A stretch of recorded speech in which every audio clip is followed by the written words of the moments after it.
Hello everyone, this is Cody Lee, owner of BlackCatBooks.org and author of Cruel and Beautiful, Eye of the Dragon, and Rabbit Hole. The PlayStation equation is, I think, something that the public is sort of starting to catch up on, even if they aren't aware of its existence. It's been a long time since I've talked about the PlayStation equation, but for those of you who aren't aware, the gaming media is extremely biased towards PlayStation products. It's one of the reasons why you see The Last of Us Part 2 getting such high scores, despite being so controversial. It's why you see games like Bloodborne being promoted as being one of the best games of the decade. It's why games like Killzone and Knack get passes from the media, while games like Chibi Robo, Ziplash, and Paper Mario Sticker Star get lambasted. And typically what happens is that PlayStation games get about 2 points higher than they probably should on Metacritic scores, whereas Nintendo games get 2 points lower. So stuff like really well-received games like Paper Mario, Origami King tend to get 80s on Metacritics, while shit like Ratchet and Clank are getting 89s and 10 out of 10s from some outlets. EGM gave them one. I went ahead and looked at their Metacritic page.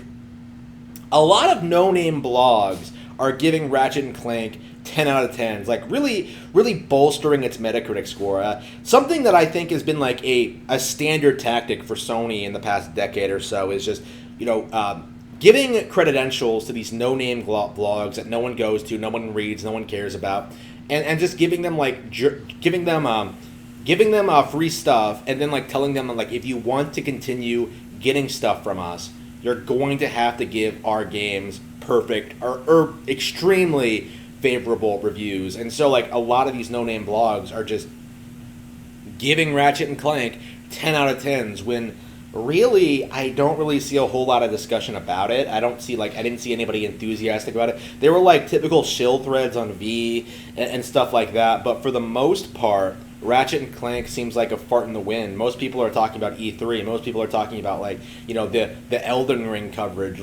This game just much like the last one, the remake of the original game, the one they did with the tie-in with the terrible movie that has also been completely forgotten.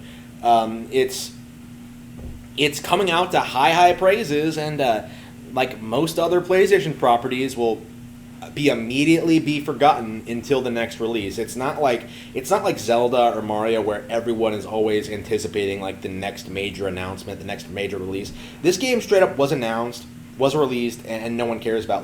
Arguably the first major PS5 game, which is again probably why it's getting so much positive coverage. Releasing to such crickets is unbelievable. This will probably sell a million or so units. I don't know how much Ratchet and Clank sells in general, but it's certainly going to be far below stuff what Luigi's Mansion 3 pulls at 9 million units or 8 million units or whatever it was. Fire Emblem Three Houses almost sold 3 million. So is it even going to be able to do that? An extremely niche budget series on Nintendo Switch? Could it even outdo Paper Mario Origami King? I don't think so. I don't think so. There's no real.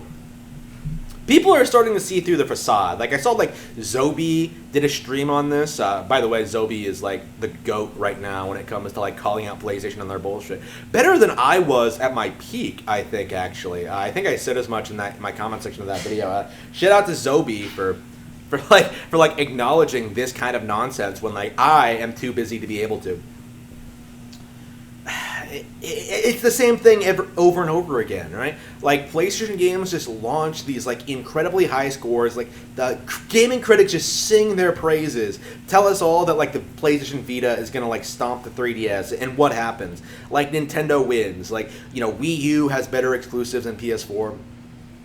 Switch is dominating the market. They don't give a shit. They're just going to ignore it and continue hoping we don't continue calling them out on their propaganda.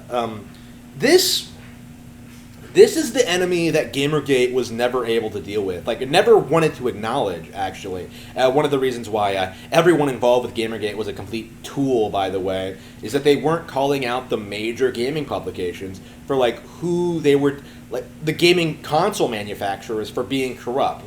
They didn't acknowledge Microsoft's involvement, and they certainly didn't acknowledge Sony's. Even now, now that they're becoming like one of the most pro SJW Japanese companies in existence, that they've completely fallen by the wayside, completely fallen off a cliff, and no one really wants to talk about it. No one wants to talk about the lack of innovation in their hardware. No one wants to talk about like the constantly declining software. Nobody wants to talk about like The Last of Us Part 2, what a big mess that was. Nobody wants to talk about Ratchet and Clank. Like, we're just supposed to like pretend that PlayStation is one of the best console manufacturers on the market, the king of video games, as they've been purported to be since 1997. It was never true.